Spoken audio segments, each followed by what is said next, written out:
الحمدللہ والصلاة والسلام علی رسول اللہ اما بعد۔ ہمارا یہاں سے اگلا چپٹر شروع ہوتا ہے، اگلا باب صلاۃ المسافر والمرید۔ مسافر شخص ہے، اس کی نماز، اس کے احکامات و مسائل، ایک بندہ سفر میں ہے اس کو کیسے نماز پڑھنی ہوگی، ایک بندہ بیمار ہے تو بیماری کی حالت میں اس کو کیسے نماز پڑھنی ہوگی۔ اس چپٹر سے ایک تو بات یہ سمجھ آ رہی ہے کہ نماز کی بہت ہی زیادہ اہمیت ہے، نہ بیماری میں اس کی چھٹی ہے اور نہ سفر میں۔ یہ جو چپٹر باندھا گیا، جو باب باندھا گیا ہے، اس سے یہ سمجھ آ رہی ہے کہ نماز کی چھٹی نہ سفر میں ہے نہ بیماری میں ہے۔ ہاں البتہ احکامات اس میں تخفیف ہے، اس میں آسانی پیدا کی گئی، جو کہ آگے جا کر ہم پڑھیں گے۔ حدیث نمبر 423، وعن عائشہ رضی اللہ تعالیٰ عنہ قالت، ام المومنین عائشہ رضی اللہ تعالیٰ عنہ بیان کرتی ہیں، انہوں نے کہا کہ اول ما فرضت الصلاۃ رکعتین، سب سے پہلے جب نماز فرض کر دی گئی رکعتین، تو ساری کی ساری نمازیں دو رکعت تھی۔ فجر کی بھی 2 تھی، ظہر کی بھی 2 تھی، عصر کی بھی 2 تھی، عشاء کی بھی 2 تھی، سوائے مغرب کے۔ مغرب کی شروع سے 3 کی 3 ہی رہی ہیں۔ فاقرت صلاۃ السفر، پھر یعنی ابتداءً 2 رکعت تھی، پھر فاقرت مقرر کر دیا گیا یا باقی رکھا گیا صلاۃ السفر، سفر کی نماز کو ویسے ہی 2 رکعت، ابتداء میں جیسے 2 رکعت فرض تھی تو ویسے ہی سفر کے اندر ان 2 رکعتوں کو رکھا گیا کہ سفر میں 2 رکعت ہوگی۔ واتمت صلاۃ الحضر، اور جو حضر کی نماز ہے، جو اقامت کی نماز ہے، جب بندہ سفر میں نہ ہو اس وقت کی جو نماز ہے تو وہ پوری کر دی گئی، یعنی 2 کے بجائے 4 رکعت۔ متفق علیہ، یہ روایت بخاری اور مسلم کی ہے۔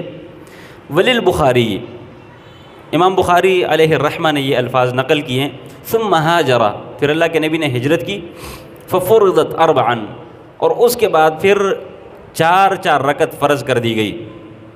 وأقرت صلاۃ السفر علی الاول، اور جو سفر کی نماز تھی تو وہ ویسے ہی 2 رکعت قائم رکھ دی گئی، اس کو ویسے ہی رکھا گیا، اس میں تبدیلی نہیں کی گئی۔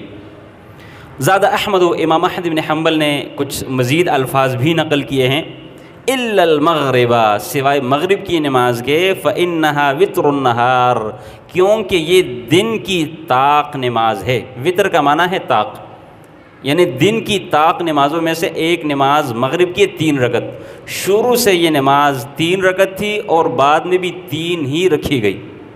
وإلا الصبح، اور سوائے فجر کی نماز کے، فإنها تطول فيها القراءة، کیونکہ اس میں قرأت لمبی کی جاتی ہے۔ قرأت لمبی کی جانے کی وجہ سے اللہ کے نبی صلی اللہ علیہ وسلم کے اوپر اللہ تعالیٰ کی طرف سے فجر کی نماز 2 رکعت ہی فرض باقی رکھا گیا، اور مغرب کی نماز وتر النہار، یعنی دن کا طاق ہونا، دن کے وقت طاق ہونے کی نماز کی وجہ سے اس کو ویسے ہی رکھا گیا۔ اس حدیث میں کافی سارے مسائل ہیں۔ ایک تو مسئلہ یہ ہے کہ ابتداءً نماز 2 رکعت فرض تھی۔ جب اللہ کے نبی صلی اللہ علیہ وسلم معراج کی رات اوپر گئے تھے اور 50 نمازیں فرض کر دی گئی تھی تو وہ 2 رکعت تھی۔ دوسرا ایک مسئلہ، بعد میں اس کے اندر تنسیخ کر دی گئی، یعنی اس پہلے والے حکم کو منسوخ کر دیا گیا اور دوسرے کو ناسخ بنا دیا گیا۔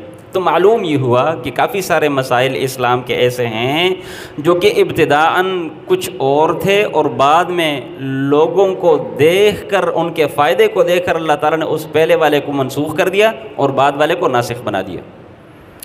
تیسرا ایک اور مسئلہ وہ یہ ہے کہ حضر کی نماز 4 رکعت، یعنی ظہر کی نماز، عصر کی نماز اور عشاء کی نماز، یہ 3 نمازیں 4 رکعت، لیکن اگر کوئی بندہ مسافر ہو تو 4 کے بجائے یہ بندہ 2 رکعت نماز پڑھے گا۔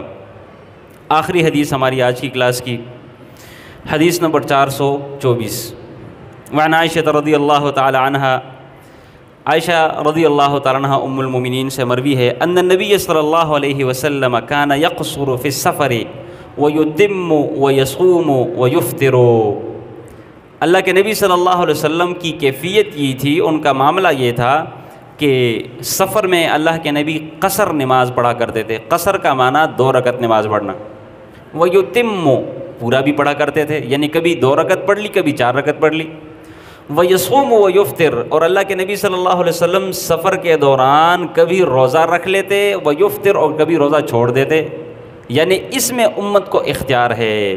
رواہ دارقطنی ورواۃہ ثقات، یہ روایت امام دارقطنی نے نقل کی، اس کے راوی سارے کے سارے ثقہ ہیں، الا انہ معلول، اس میں ایک مخفی علت ہے جس علت کی وجہ سے یہ روایت قابل حجت نہیں۔ اللہ کے نبی صلی اللہ علیہ وسلم ان کا طریقہ کار یہ تھا کہ سفر کے دوران اللہ کے نبی قصر ہی پڑھا کرتے تھے، 2 رکعت ہی اللہ کے نبی سے ثابت ہیں، پوری نماز اللہ کے نبی سے ثابت نہیں۔ صحیح بخاری وغیرہ میں، صحیح مسلم وغیرہ میں صحیح روایات آگے آ رہی ہیں جن سے یہ مسئلہ ثابت ہوگا، جیسا کہ انس رضی اللہ تعالیٰ عنہ کہتے ہیں کہ اللہ کے نبی صلی اللہ علیہ وسلم جب مدینہ سے نکلتے تو واپس آنے تک اللہ کے نبی 2 رکعت نماز پڑھا کرتے تھے۔ تو اس حدیث میں چونکہ ایک مخفی علت ہے جس کی وجہ سے یہ روایت سندن کمزور ہے اور یہ قابل حجت نہیں ہے۔ اللہ کے نبی صلی اللہ علیہ وسلم سے سفر کے دوران پوری نماز ثابت نہیں، البتہ ام المومنین عائشہ رضی اللہ عنہا اور عثمان رضی اللہ تعالیٰ عنہ، ان 2 حضرات سے سفر کے دوران پوری نماز پڑھنا ثابت ہے، وہ آگے جا کر انشاءاللہ ڈسکس کریں گے۔